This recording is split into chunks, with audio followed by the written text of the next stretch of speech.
سنتين شغل وتكلفة عدت ال 200,000 دولار عشان العربية دي ترجع على الطريق من تاني. أهلا بيكم معانا النهاردة فيديو قوي جدا. ده تفرش وإحنا قناة دونتس، بس قبل ما تبدأ ما تنساش تصلي على النبي وتتأكد إنك مشترك معانا في القناة. دي مش أي فراري عادية، دي فراري فورسيرتي سكودوريا موديل 2008، سيارة نادرة جدا، معمول منها حوالي 1500 نسخة بس في العالم كله. عربية مش بتشوفها غير في الأحلام. لكن شوفوا المنظر اللي قدامكم ده، العربية دي عملت حادثة جامدة في الوش والجنب، والإزاز الأمامي اتخبط، مع إن العربية يبان إنها متدمرة، لكن هو شايف إنه يكون معاه عربية بالإمكانيات الرهيبة دي فرصة ضخمة جدا ولازم يستغلها. بس السؤال هنا، هل الفراري فورسيرتي سكودوريا النادرة دي اللي شكلها كده حرفيا انتهى ممكن تطلع على الأسفلت؟ ده اللي هنشوفه في الفيديو ده. يلا بينا نشوف ليه العربية دي تعتبر تحفة فنية حتى وهي متبهدلة. أول حاجة، العربية دي فيها فرامل كربون سيراميك. الفراري دي صالونها سبارتن جدا، يعني بسيط وخفيف عشان الأداء، والصالون ما فيهوش شغل كتير، أرضيات معدنية ومسامير التثبيت ظاهرة، وكمان الاير باجز كلها ضربت، دي طبعا هتتغير، وفي خبطة خفيفة في الجنب سهل انها تتصلح. اكتر حاجة ممتازة في العربية دي وهي الموتور. ده موتور سعته 4.3 لتر تنفس طبيعي، بيطلع فوق ال 500 حصان،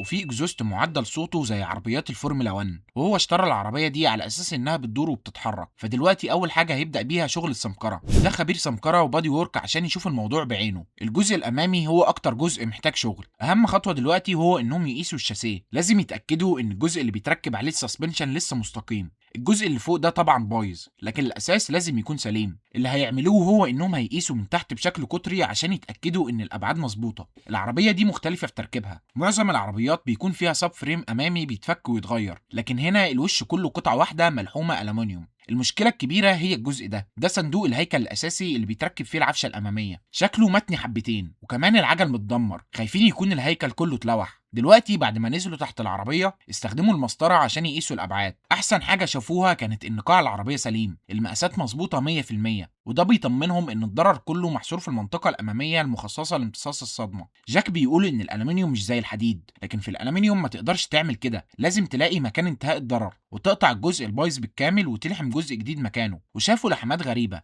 لحمات مش متناسقه، وكمان في بقايا لحام سابوه، حتى موانع الصدى مرشوشه بعشوائيه، واللحامات كمان مش متصنفره كويس. وكل اللي شافوه ده كانت لحامات وتقفيل المصنع. دلوقتي عايزين انهم يشغلوا العربيه ويتاكدوا ان الموتور سليم. اول حاجه شحنوا البطاريه، وبعد كده بداوا يدوروها.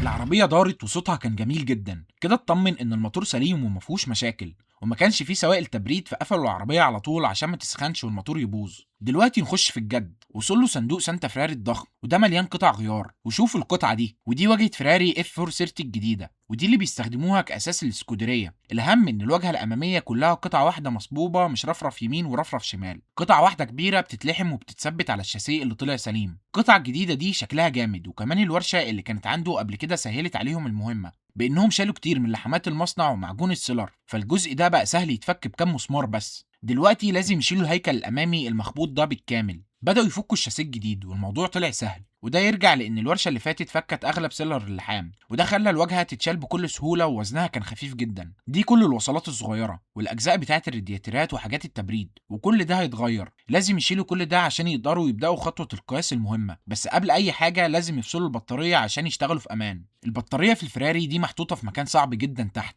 والمشكلة إن إنذار العربية ده صوته عالي جدا. بعد محاولات صعبة قدر يفصل الكيبل السالب عشان يقدروا يشتغلوا في أمان. ودلوقتي لازم يتأكدوا إن الهيكل الأساسي بتاع العربية سليم ومستقيم على الشعرة. قاس كل القياسات وطلعت مظبوطة، ده معناه إن الهيكل الأساسي بتاع الكابينة والموتور سليم 100%. بس لازم كمان يقيسوا كل نقاط التثبيت الهيكل الأمامي. لما قاسوا نقطة التثبيت في الجنب السليم وقارنوها بالجنب المخبوط، كان في فرق حوالي 3 أو 4 بوصة، يعني السب فريم الأمامي اتزق لجوه جامد، وده بيخلي الموضوع أصعب. بس في حل، بما ان الهيكل الاساسي ما اتلوحش يبقى لسه في امل. ممكن يستخدموا فواصل كتير عشان يظبطوا الزوايا السب فريم الجديد، لكن قبل كده لازم ينضفوا ويقطعوا الجزء المخبوط بشكل سليم. دلوقتي لازم ينضفوا كل معجون السيلر اللحام الزياده ده، ومعجون السيلر ده معجون مانع التسريب. فراري كانت حاطه كميه سيلر غريبه. بعد التنظيف هيبداوا يقطعوا بدقه عند نقطه الاتصال عشان يضمنوا ان اللحام الجديد يكون في نقطه سليمه. بعد كده بدا يشوف العفشه، شاف انها محتاجه تتغير بالكامل، ودي مش مشكله، لكن المشكله هنا كانت في الفرامل. طنابير الكربون سيراميك مخبوطه ومتجرحه. كان فاكر نفسه محظوظ عشان الكاليبر سليم، لكن الطنابير دي لازم تتغير.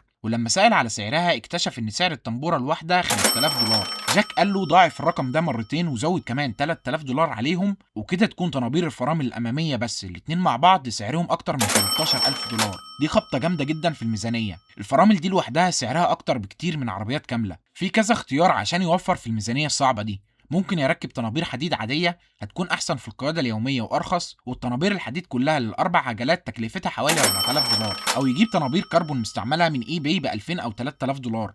لكن ده بيخليه يبعد عن الهدف اللي هو عايز يحققه، وهو انه يرجع العربيه اصليه او احسن كمان من الاصليه. دلوقتي بدا انه يفك الاجزاء اللي في الجزء الامامي عشان يبدا في القطع، فك الكاوتش وقطع الفرامل، وكمان فك كل اجزاء التعليق اللي في الجنب ده. بعدها بدا يقطع بالمنشار الكهربي الواجهه الاماميه، ولازم يقطعوا بتركيز كبير عشان ما تقابلهمش اي مشكله في لحام الجزء الجديد ده، والتقطيع اخد منهم وقت كبير ومجهود اكبر. واخيرا فصل الجزء الامامي عن العربيه. الماسوره دي هي امتداد الهيكل الاساسي وبتوصل لحد هنا، وبتكون ملحومه جوه الجزء ده، ومع وجود وصله خارجيه ملحومه ما بين الماسورتين عمليه الفك والقطع سهله نسبيا في الجزء اللي تحت. الجزء العلوي برضه بنفس السهوله تقريبا، كل قطعه بتنتهي عند نقطه لحام، وهي دي النقطه اللي هيقطعوا منها. الماسوره الجديده هتيجي تركب فوق الماسوره القديمه في نقطه اللحام دي بالظبط. القطع هنا محتاج دقه غير عاديه، لان اي غلطه بسيطه في القياس والقطع معناها ان الواجهه الاماميه الجديده مش هتركب مظبوط، وده ممكن يدمر الهيكل الاساسي. العمليه دي مش زي اي سمكره عاديه. بعدها بداوا فك الزجاج الامامي. اي زجاج امامي بيتفك بسهوله بأداة حاده عشان تقطع اللزق، لكن في الفراري الموضوع طلع اصعب بكتير. الزجاج ده متثبت باطار معدني تخين لازق فيه، لكن قدروا يشيلوا الازاز من غير ما يدمروا اي حاجه في الصالون او السقف. الشغل ده خد منهم وقت طويل جدا، قعدوا يومين في شغل التقطيع بس. في كام مسمار تثبيت هنا اتنوا من الخبطه دي وهتتغير، بس في جزء هنا مقلق. القطعه دي المفروض تكون مستقيمه لكنها طالعه لبره شويه، ودي قطعه الومنيوم مصبوب، ودي مشكله. الالومنيوم المصبوب ده بيكون هش جدا، ما ينفعش نخبط عليه بقوه عشان ما يتكسرش. هيصنفروا ويظبطوا المنطقه دي بخبطات خفيفه جدا. ودلوقتي بداوا يجهزوا لتركيب السب فريم الامامي الجديد، لكن في اجزاء تانية هتتغير. الجزء العلوي اللي تحت الزجاج الامامي لازم يتغير بالكامل، ودي مشكله تانية، والقطعه دي غاليه. قطع زي دي كلفتهم فوق ال1000 دولار، لكن قرر يشتريها جديدة من التوكيل عشان تكون أصلية بالظبط. جاك بدأ في شغل اللحام، بدأ في الجزء الأمامي، وأول حاجة لحم القواعد اللي هتشيل الشاسيه، وبعدين فرغ أماكن في الشاسيه عشان يربط الجزئين ببعض، وراح للربع الخلفي. أول حاجة قطع الربع الخلفي كله قطع مظبوطة وشاله من العربية،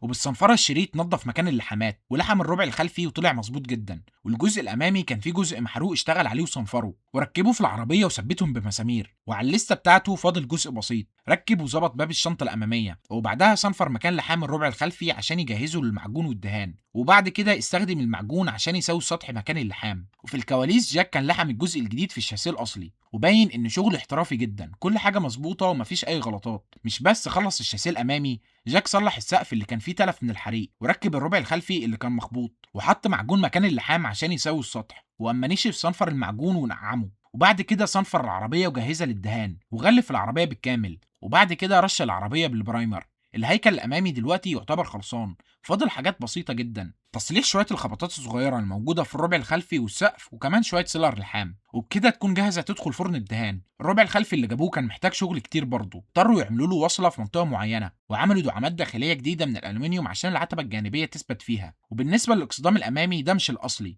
المشكله ان الاكسدامات الفايبر جلاس دي بيكون فيها عيوب كتير، كان لازم يصنفروا الاكسدام كله عشان يمعجنوا الخبطات اللي فيه ويرشوه تاني. عملوا كمان تعديل خفيف في الاكسدام الامامي، شالوا رشاشات غسيل الفوانيس والاشارات الجانبيه اللي بتكون في النسخه الامريكيه عشان تبقى زي النسخه الاوروبيه. حتى الاكسدام الخلفي الاصلي اللي ما اتخبطش كان محتاج شغل، الدهان بتاعه كان متقشر، وده بسبب ان فراري حطت شكمان سخن جدا جنب فايبر جلاس مش معالج. الاكسدام الخلفي كله اتصنفر لحد الفايبر جلاس واتجهز من جديد، وبعد شغل خد اسابيع جه وقت الدهان. جهزوا العربيه وكل الاجزاء بتاعتها وودوها لورشه الدهان، بداوا في رش العربيه باللون الابيض، والمرحله دي خدت يوم واحد بس. وبعد ما اترشت تفارش بدا يجمع الاكسدام الخلفي ويظبط كل الكهرباء فيه، وفي الاخر ركبه في العربيه. وبعدها ركب الازاز الامامي في العربيه، وكمان ركبوا الاكسدام الامامي في مكانه. وفي الاخر بعد ما العربيه اتدهنت ووشها اتجمع شكلها بقى احسن بكتير. بس بعد ما ركبوا الاكسدامات والالواح الكربون فايبر كان في مشكله، وهي البنا الجبس. لكن الازمه اللي قابلته هي ان تجميع العربيه دي كان اصعب بكتير من سمكرتها. جاك بيقول ان مفيش قطعه واحده ركبت بسهوله،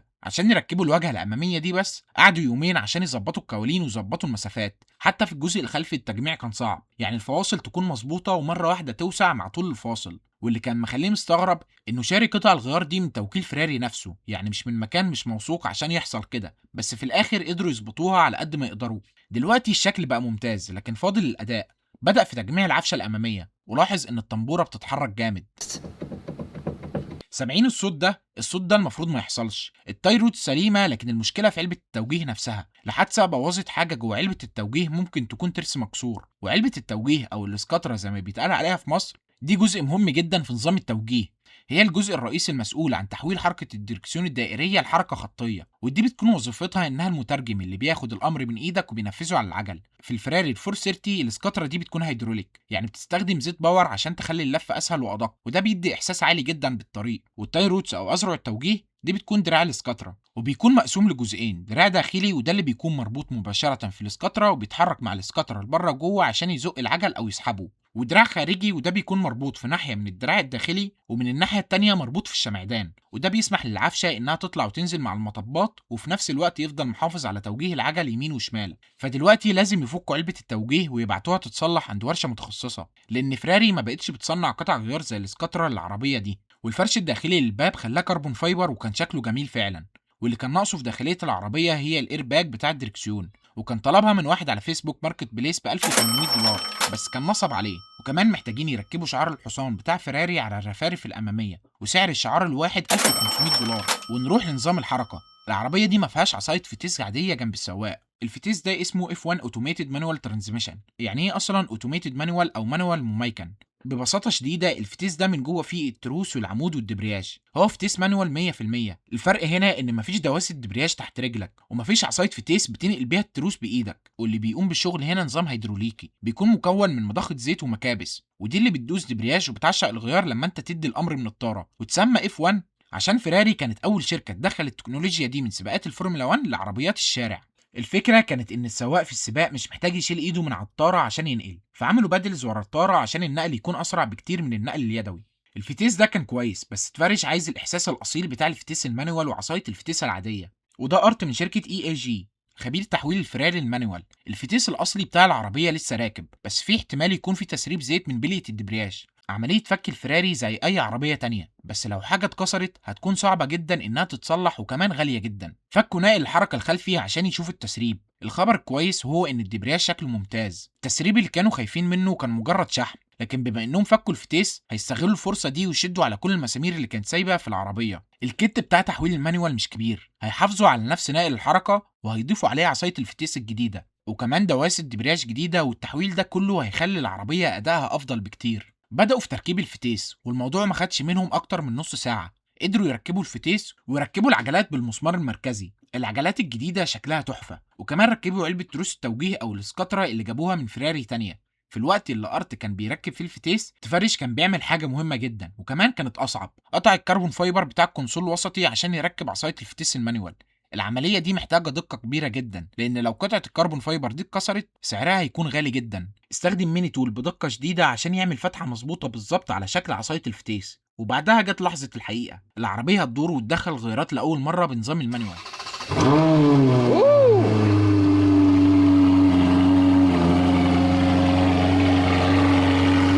العربية دارت، لكن كانت شغالة على 4 سلندر، بس ده شيء عادي في أول تشغيل بعد فك الأجزاء. بس بعد شوية الموتور ظبط صوته. Either no leaks or no fluid. الغيارات اتعشقت مظبوط، الغيار الأول والتاني تمام. Oh yeah. Look at that. Look at that. والريفرس كمان شغال زي الفل. الدبرياج دلوقتي شغال كويس جدا والفرامل شغالة. فاضل بس إنهم يعملوا برمجة بسيطة لكمبيوتر العربية عشان يتعرف على المانيوال بشكل كامل. وبعد 6 شهور من انشغاله في تصليح عربيات تانية، تفارش رجع يكمل شغله في الفراري 430. بدأ في الشغل على نظام التعليق بالكامل. العربية كان محتاجة تعديل مهم جدا عشان تشتغل بشكل سليم. القطعة اللي في ايده دي اسمها سرة العجلة، ودي بيكون فيها حساس الاي بي اس وحساس السرعة، وموجود فيها اي بي اس رينج بينقل البيانات لحساس الاي بي اس، وده عشان يشغل نظام الفرامل بشكل سليم، وكمان بيدي بيانات اللي العداد محتاجها عشان يظهر السرعة. ودي كانت مشكلة في تحويل عربية سباقات لعربية شارع. حساسات الاي بي اس والسرعة في عربيات السباق مختلفة عن عربيات الشارع. لو ركبوا القطعة زي ما هي، عداد السرعة مش هيشتغل ولمبات الأعطال كلها هتنور. عشان كده كان لازم ياخدوا الاي بي اس رينج من القطع الموجوده في عربيات السباق ويركبوها بتركيز كبير جدا في الجزء الجديد. حاول انه يفك الاي بي اس رينج بانه يضرب ضربات خفيفه بالمطرقه على الصاموله الماسكه في الاي بي اس رينج. فك حساس الاي بي اس والتروس الصغيرة اللي انتم شايفينها دي بيختلف عددها عن الموجود في عربية الشارع العادية. وبعد ما فك الصامولة وكل الأجزاء من سرة العجلة، هيستخدم مكبس هيدروليكي بقوة 20 طن عشان يكبس كل حاجة في الجزء الجديد. القطعة اللي بيشتغل عليها دي هي الحلقة المغناطيسية لحساس السرعة، لو ما ركبتش بدقة 100% الإشارة هتكون غلط والعربية مش هتتظبط، فكده العملية دي محتاجة صبر وقوة. بس قدر يركب رمان بيلي جديد، والقطعة دي كده تكون اتظبطت. وبعد تجميع الهيكل الجديد لازم كل مسمار يتربط بعزم محدد عشان العربية ما تتفككش على سرعات عالية، وكل مسمار بيتربط بيعمل عليه علامة عشان يتأكد إنه منسيش حاجة. وبعدين ركب مجموعة الفرامل مع دراع التحكم وعلبة التوجيه، مع التركيز في توجيه أنابيب الفرامل والوصلات الكهربائية بشكل صحيح. بيربط كل حاجة بعزم دوران محدد عشان مفيش أي حاجة تفك على السرعات العالية. وجي وقت تركيب العجل السنتر لوك ده محتاج مفتاح عزم ضخم جدا تكلفته لوحده $800 عشان يربط المسمار على عزم بيوصل ل 600 نيوتن متر، ومساعدة جاك قدروا يربطوا العجل. دلوقتي العربية جاهزة لظبط الزوايا. اللون الأحمر اللي باين على الكمبيوتر ده بيبين إن الزوايا كانت خارجة بشكل كارثي، وده معناه إن العجل بيبص لبره، وده بيدمر الإطارات وبيخلي العربية تعوم منه وهو سايق. لكن بعد فترة بسيطة من الشغل الجهاز نور أخضر، وكده العربية جاهزة. دلوقتي هو جاهز إنه يسوق العربية لأول مرة على الطريق، بس قبل ما يطلع اكتشف إن الدبرياج محتاج يتظبط، ونقل الغيار مش بيدخل كويس لو داس بنزين جامد. دي مشاكل بتظهر في المانوال كونفرجن. قعدوا ساعتين تانيين بيظبطوا الكابلات بمساعدة أرت على التليفون لحد ما الأداء بقى مثالي. وبعد سنتين من الشغل والميزانية اللي طلعت من السيطرة، جه وقت الحقيقة. الفراري 430 سكودرية المانيوال رجعت على الطريق من تاني. تفارش دلوقتي بيوصف سواقته بالعربية وبيقول إنها من أحسن العربيات اللي ساقها في حياته، وكمان الفتيس المانيوال خلى التجربة دي أحسن بكتير. العربية دي مش بس رجعت على الطريق، ده بقت نسخة محسنة وأفضل من اللي خرجت من المصنع. Alright, shift in a second.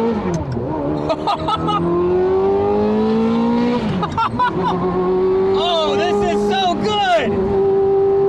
كانت رحلة طويلة. العربية دي أخدت تقريبا سنتين كاملين عشان ترجع للوضع ده. وبالنسبة للتكلفة الإجمالية لو حسبنا سعر شراء العربية وهي بايظة مع سعر القطع الغيار الغالية جدا زي الطنابير الكربون سيراميك اللي سعرها عدى $13,000، وقطع الشاسيه وصل سعرها أكتر من $10,000، وتحويل المانيوال بالكت والمصنعية، التكلفة الإجمالية لإعادة البناء والتعديل ده وصلت لأكتر من $200,000. لكن في النهاية هم عملوا حاجة ما كانش حد يتوقع إنها ممكن تحصل، رجعوا أسطورة الشركة الإيطالية على الطريق من تاني. ولو وصلتوا لحد هنا فأكيد الفيديو ده عجبكم، فما تنسوش تحطوا لايك وتتأكدوا إنكم عاملين سبسكرايب للقناة، وما تنسوش تقولوا لنا عايزين عربية إيه الفيديو الجاي. وبس كده، سلام.